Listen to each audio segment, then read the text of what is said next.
My name's Emily, and today I'm here at the Lippert Technical Institute, where it's our mission to empower the RV community with knowledge of our products, not only so that you can maintain this product to extend its life, but also to be able to make repairs when your camping experience has literally hit a bump in the road.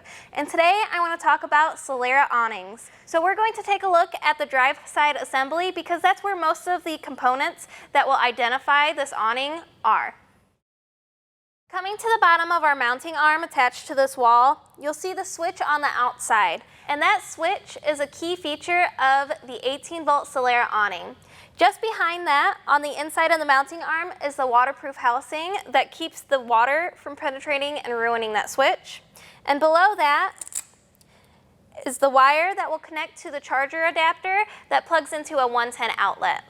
Here we have our mounting arm, our inner arm, our gas strut, our pitch arm, and the outer arm. And these are the 5 components that make up any generic arm assembly for the Solera awnings, with the gas strut exerting 124 to 154 pounds to not only move the assembly, but also hold it in place during operation.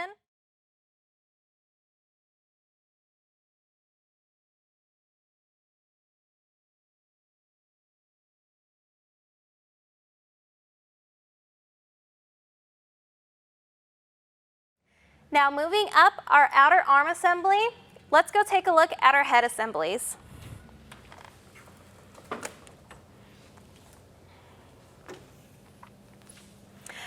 This head assembly is the drive head assembly, and you can tell that it's the drive head assembly because of this rubber grommet. That is where you can perform the manual override with the 7/16 inch socket. And it's connected to our roll tube with the shaft and the end cap. In this arm is actually a hidden battery that is the power source for this awning. You'll want to make sure that you replace your rubber grommet anytime you do a manual override to prevent water damaging that motor on the inside. And then the next important part, although the fabric seals the show, is the roll tube. On the roll tube is a variant code sticker that will give you a part number that you'll need in case you ever need to order any replacement parts, whether you've hit a tree or you just want a color change for your awning.